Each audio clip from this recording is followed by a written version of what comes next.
Today's video is part 3 of our Pulp Alley project build. Let's take a look right after this. Welcome back to the channel today, guys, and today this is part 3 of our Prohibition build for the Pulp Alley set of rules that we're going to be using. In the previous 2 videos, you may have remembered we have done Mel's faction, which is the Moonshiners, and we showed up a couple of buildings. And we've also looked at, the second video was my Prohibition agents, and again we sort of went into a bit more detail showing you inside the buildings and that. I'll leave links to those in the cards somewhere above here, and I'll also leave a link to the playlist at the end of the video so you can go back and have a watch of those and see those factions, or leagues as they're called here in Pulp Alley. In this video, we're going to be taking a look at Jamie's Gangster League, known as the Gambassi Gang. Now, also we're going to be taking a look here at some vehicles that we've done for the Gambassi Gang, and also their pride and joy, their legitimate business on the surface, the Gambassi Wholesale and Warehouse and that here from foreground. Lovely kit, lovely, really nice and that, and as I say, the miniatures and that go really well with it as well. So without further ado, what we'll do, instead of me getting my turntable out and showing you the miniatures and show everything else, I'll spin the camera around and we'll actually look at it on the table. The mat I'm using today is just a normal sort of 3-foot sort of mat. I probably won't be using this one when I come to play the game, but I'll just put it out for some synthetics. So again, without further ado, let's spin the camera around and let's take a look. So first up then we have Jamie's Gangster League for Pulp Alley, the Gambassi family. These are Chicago Ways range of miniatures from Great Escape Games, along with obviously our Moonshiners and our Prohibition agents. Sally Forth produce League faction cards, which I think are normal cards, actually not PDFs, which you can use for the Moonshiners and the Prohibition agents. They unfortunately at the moment don't produce the gangster ones for or the police, but I'm going to sort of email them to see if they are going to continue those. If not, we'll just carry on as I've got them here and I'll just come up with our own cards. Jamie and I sat down and we sort of thought about it, about giving them obviously their names, but we also wanted to give them a nickname, and I'll sort of go through them from left to right as you look at them on screen here. So first up is the daddy of all, he is the boss, Sal Gambassi, nicknamed the Silver Tongue. He can talk his way out of anything, you know, he's a legitimate businessman on the front door, but in his back door of his business, who knows what's going out, the moonshine, the whiskey, you name it, he's into bootlegging. Next to him in the white there is Finn Gambassi. He is known as the Slick. Well, not just for his attire that he's wearing, he's probably got a load of Brill cream in his hair and etc. So, you know, he is slick, you know, and he's obviously holding a 45 in his hand there. Next to him is Lucy Gambassi, also nicknamed the Darling to her husband, Sal. She's obviously trying to be sort of like, you know, play down what the unofficial business is, but obviously likes to sort of like to be around the power and that of Sal and that, you know, and obviously the empire that he holds in this town. To her left is, and to the right as you look, is good old Al, short for Alfonso Gambassi. He's nicknamed the Weasel. Well, you just don't never know what he's going to be getting up to. Is he snipping a bit of information there? Is he snipping a bit of information over there or whatever? Is he gathering information of what's going on, of any sort of heists that are going down? So moving on then, so we have next to him in the black there, we have Harrison Gambassi. He's known as the Shade. Well, again, the Shade sort of says it all really. Very shady character, to be quite honest. But yeah, lovely. I actually do like that miniature. It's one of my favourites in this faction, actually. Moving on then, so next to him with the shotgun in the air is Billy Gambassi, also known as the Butcher, Billy the Butcher.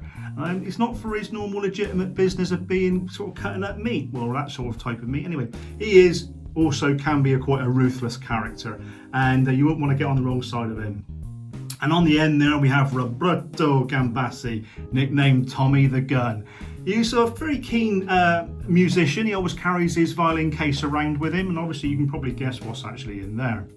So there we have it then, that's the Gambassi family for Jamie's Pulp Alley League.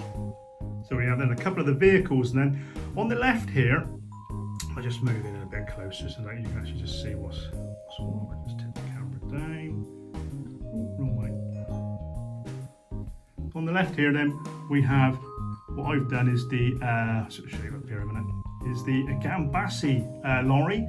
for the wholesale and warehouse. Now this in the Great Escape range is the police lorry, and I just thought it would look really well done up as the little truck and that for the old Gambassi families there. And over to the right here we have the Cadillac V8.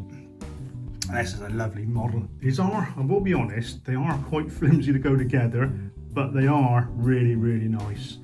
We painted that really well, resin, metal wheels, and that on this one. Anyway. No, this one's resin actually. The other one was metal. Yeah, go together really well. And again, that's Sal. That's his own car, and that he likes his bit of posh and that. I mean, obviously Lucy Gambassi, she likes to be ridden around in something really nice and spectacular and that. But yeah, that's a couple of vehicles that we've done so far for that. And I'll move on and I'll show you inside the Gambassi Wholesale Warehouse. So next up we have the Gambassi Brothers Wholesale and Warehouse building from the 4 grand Prohibition range. And I say this is an absolutely lovely kit. Comes pre-painted on the sprues. Take it off the sprue, glue it together, and you get what you sort of see here. That's one thing that I do like about the 4 grand kits, and up there pre-painted, you can sort of go with them as they are, or if you want to, you can sort of like do some weathering on them. They are basically, as 4 grand would always tell you, they're just primed. You carry on and do what you want to do with them. So, but I love them as they are, to be quite honest. And they say the building's really nice, all the doors and everything works on it. Just spinning around so you can sort of get a bit of a look for it. Perspex in that, or plastic in that, yes, Perspex in the for the windows, that's all in there. You obviously got the loading bay at the back, doors all work on it, so fingers in there, screws fingers, and as I said, all the way around, exactly the same, all the way around, like a little bit of render that's come off of the brickwork showing through, and I'll just spin him up into there. So there we have it, that's that, and then I'll just take the roof off. One thing that I do like about this building, you can actually have, let's just take that, excuse my hands won't get involved in that in there. You can have this, if you wanted to, as a single story. Goes together perfectly, it's been designed to have it so you can play it as 2-story or a single story. Absolutely brilliant, whoever thought of that. That was really good. In here, another natty little thing I do like, tip them up. You've got the stairs and that in here. Those stairs lift out, again, so you're playing it as a single story. And in the top of the upstairs, you've got a trapdoor, which works. And then that goes in here, push that in there, and you've got a trapdoor, which would be like a cellar way underneath there. So again, store all your sort of like your personal files, dodgy dealings, liquor, and that sort of thing. So that comes out of there, and that goes on back into there. And all the doors all work, as you can see, doors work. And if I turn him round, so I'll sort of get him end on for you, so you can sort of see, there you are. And then obviously you can imagine the lorry coming in, backing in there, and getting loaded, and the loading bay there. So that's what I'm really like. You never know, the liquor's going in the back of there, and through the sort of through the front door, legitimate business, and the back door is, you know, the all the sort of like the dodgy dealings that Gambassi families get up to. But other than that, it's a lovely bit of kit. I really do like it. Oh, that's the other thing. You've got a ladder that comes off there, and then that, if I put the trapdoor back in, to there, and then that ladder, you look at it, you've got a trapdoor in the roof, and that would go up through to get onto the roof. I'll just pop that back into the shot for you. There we go. And that's it. Gambassi Brothers Wholesale and Warehouse building from 4 grand. Well, what do you think of that then, guys? We're all getting excited for playing this game and that, getting it together. It's been such fun and that, sort of trying to look around, getting the right sort of miniatures and bits and pieces. We've ordered in and we've started painting up already the street furniture. So we got sort of like signs, lamp posts, mailboxes and those sorts of things, just to add that little bit of extra character and that to the game.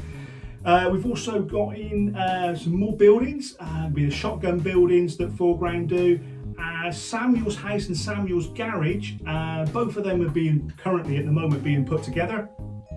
I'm just waiting on, I've ordered a character which I think will represent Samuel for that. I've got his wife and his child, but there's a couple of other figures I'm waiting to come in and we can paint up again, just as for Pulp Alley's perspective, and that they can be plot points, they can be bystanders, etc. So the other figures and that can play a sort of a role in that in your games. So that's where we are in the moment, guys. Hope you're really enjoying what we're doing. If you are, please leave a like in there, and please consider subscribing if you're new to the channel. So I'll leave links also in the description below for the Pulp Alley YouTube channel. Dave and Bessy are great people, and Mel and I jumped on Easter Sunday, and again I'll leave a link to that in the description below for a live game, Mystery at the Gallop. Yeah, Mystery at the Gallop. It was an Agatha Christie style whodunit, and it was really good fun. Not giving nothing away here. And I'll also leave links in the description below for Sally Forth. That's where you can get all your Pulp Alley bits and that over here in the UK. And obviously, if you're in the States, direct to Dave over there at Pulp Alley himself. Also, I'll leave links in the description below for Great Escape Games. That's where we've got our miniatures and vehicles from. And I'll also leave a link in the description below for Foreground. That's where all the buildings and everything's come from. Everything else, like you say, the fences and bits and pieces and that has been scratch built, or I've bought other things. I cannot remember where I got the cold road from. But so without further ado, guys, please hope you're staying safe and hope your projects are coming on really well. And until next time, happy wargaming.